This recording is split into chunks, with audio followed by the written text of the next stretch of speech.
சிலுவை பற்றிய வார்த்தைகளை நாம் வாசிக்கும் பொழுது அது நமக்கு ஒரு மிகப்பெரிய தெளிவை உண்டாக்குகிறது. அப்போஸ்தலனாகிய பரிசுத்த பவுல் சொல்லுகிறார், சிலுவையை குறித்த உபதேசம் கெட்டுப்போகிறவர்களுக்கு பைத்தியமாக இருக்கிறது, ரட்சிக்கப்படுகிற நமக்கோ அது தேவ பலன். ஆகையினால் சிலுவையின் வசனங்களை உபதேசிப்பதும் உபதேசத்தை பெற்றுக்கொள்வதும் நமக்கு தேவனுடைய பலன்.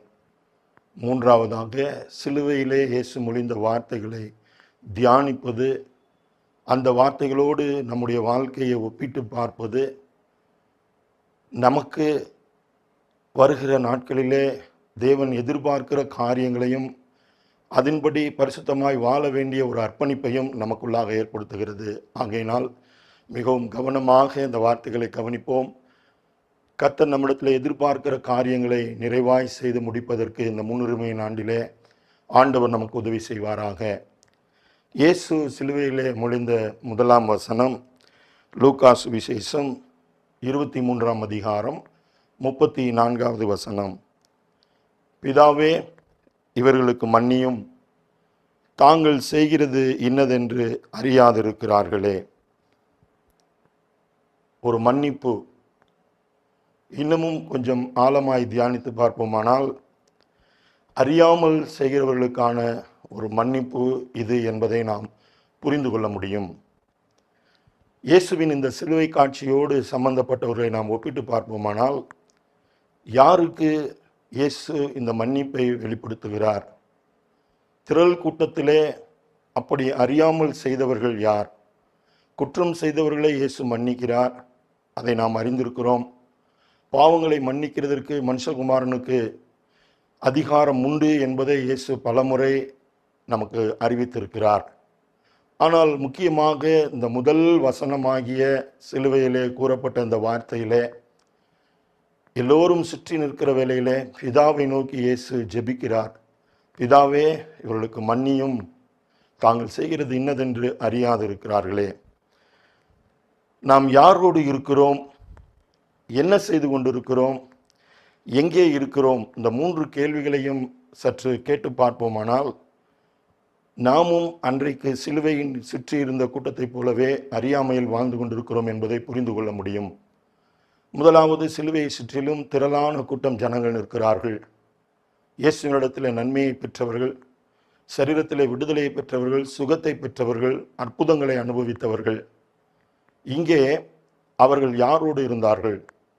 தங்களை ஆளுகிறவர்களுக்கும் மத தலைவர்களுக்கும் அரசியல் பிரமுகர்களுக்கும் முக்கியத்துவம் கொடுத்து அவர்களை திருப்திப்படுத்துவதற்காக இயேசுவை சிலுவையிலே அறைய வேண்டும், இயேசுவை சிலுவையிலே அறைய வேண்டும் என்று சொல்லி மறுபடியுமாக இந்த கூக்குரலை, இந்த ஓல சத்தத்தை ஏறெடுத்து கொண்டே இருக்கிறார்கள்.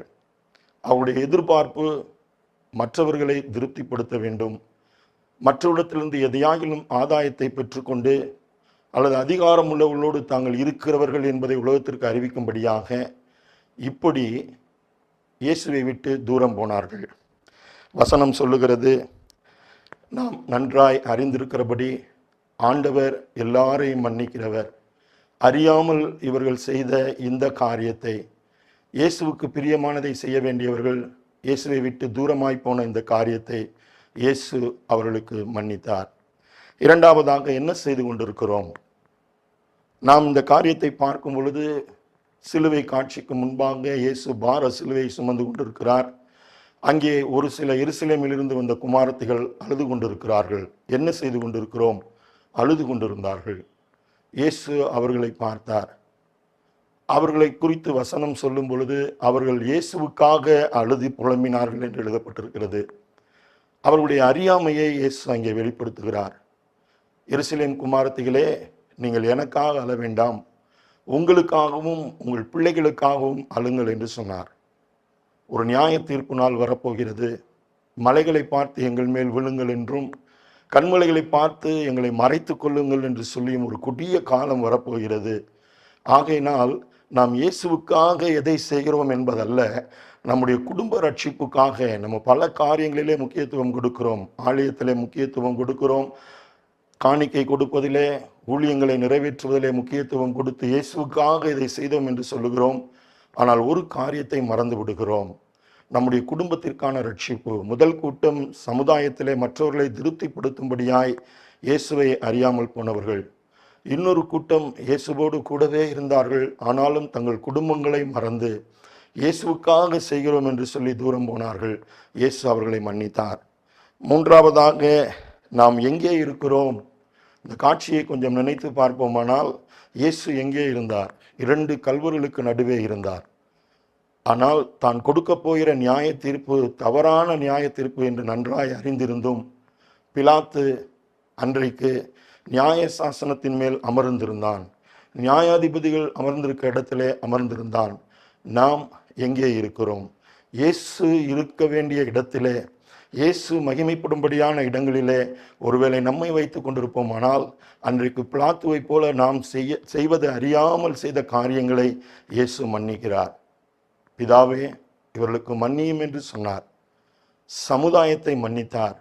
மற்றவர்களுடைய வார்த்தைக்கு இணங்க தேவனை தூரமாக்கினவர்கள். குடும்பங்களை மன்னித்தார். முதலாவது தேவனுடைய ராஜ்யத்தை தேடும்படியாய் அழைக்கப்பட்டவர்கள், தங்களுடைய குடும்பத்தை தேவனுடைய ரட்சிப்புக்கு நேராய் நடத்த வேண்டியவர்கள் அதை மறந்து போனதினால், கடைசியாக இயேசு இருக்க வேண்டிய இடத்திலே தங்களை வைத்து கொண்டவர்களை இயேசு மன்னித்தார். பிதாவே, இவர்களுக்கு மன்னியும், தாங்கள் செய்கிறது இன்னதென்று அறியாதிருக்கிறார்கள்.